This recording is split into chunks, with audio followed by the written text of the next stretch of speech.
God bless you. Welcome to day 3, episode of 50 Days of Ministerial Ethics. We are still on this journey. Drop your comments on the comment section and like and share with your friends. Today we are talking about how to invite a guest.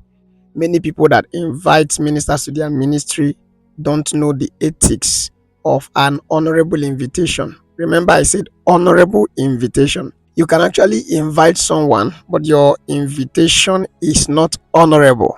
You must know that there is something you will do. It will no more be an honorable invitation. Very important.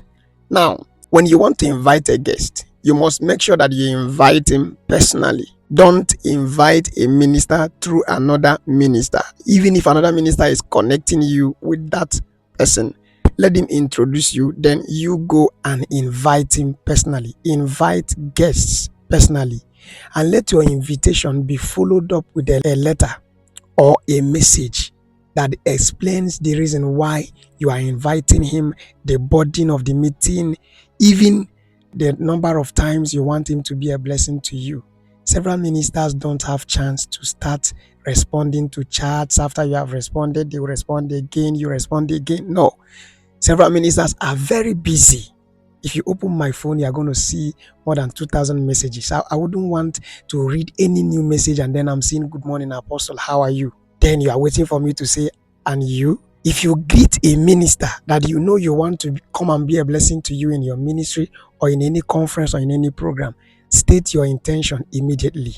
Don't wait for any further response. And when you have stated your intention, when the minister reads it, he's now the one that should now know what to do next, what to say to you next. So after you've sent your message or you've invited him personally, the next thing to do is to collect the number of his personal assistant or personal secretary, whose duty will be to keep reminding him. As you are discussing with the minister, keep discussing with his personal assistant or his personal secretary, so that if there is anything you should know. For example, there are some questions that is not advisable for you to ask a guest. You don't need to ask a guest, "What do you eat? What do you want to eat?" Collect the number of his personal assistant. He should be able to tell you that. You don't need to ask the guest whether he's eating this or whether he's coming with this, how many persons are you coming with, or the rest. In many occasions, some people see it as, "Okay, why are you disturbing them?" or "What do you want to know about it?" But the personal assistant or the secretary will be at home to tell you the details of everything that the guest minister will require. Now, several persons, when they invite a guest, the next thing they do is to print the flyer, and then suddenly they post the flyer everywhere. This is a very dishonorable thing to do. When you are inviting a guest, number one, make sure that the picture you are putting on your flyer is this picture that is sent by the guest himself or by his secretary. Don't just pick a picture on Facebook, pick a random picture of your guest and then put it on your flyer. No. Put a picture that he sent to you, the one that he is using currently.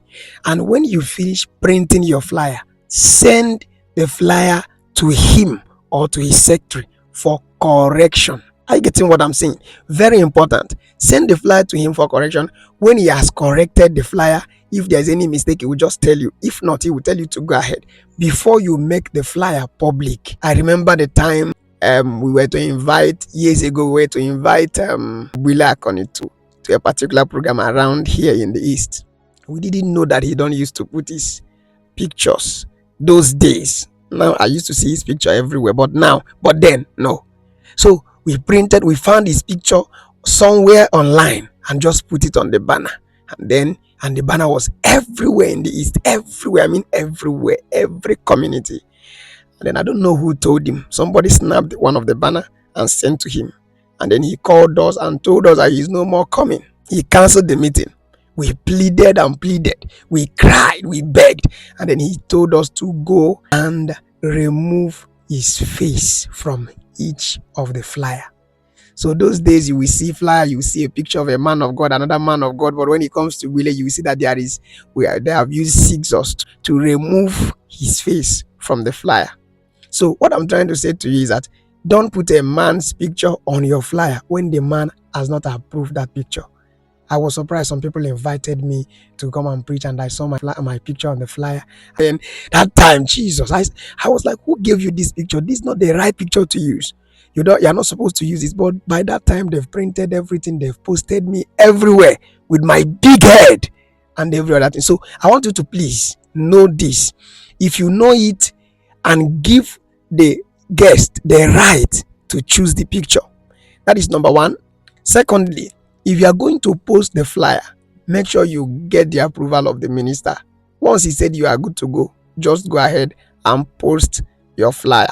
The final thing I want to say on how to invite a guest in this part, you should also know when to send a reminder concerning your meeting. Keep sending monthly reminders.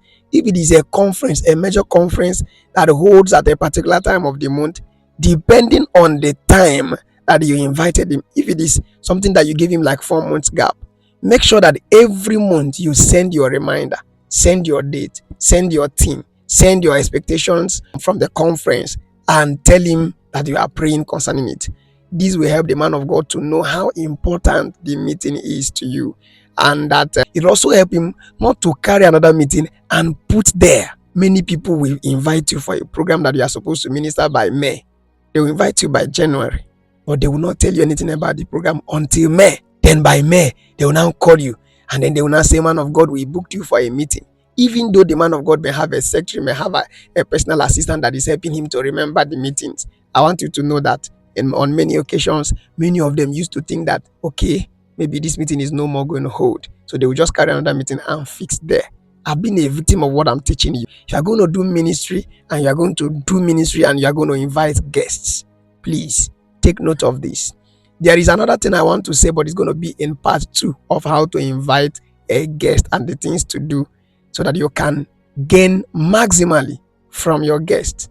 I'd like you to watch out for the next part on this, how to invite your guest. God bless you. Please drop your comment, ask your questions, and please click the subscribe button and share. God bless you in the name of Jesus. See you tomorrow.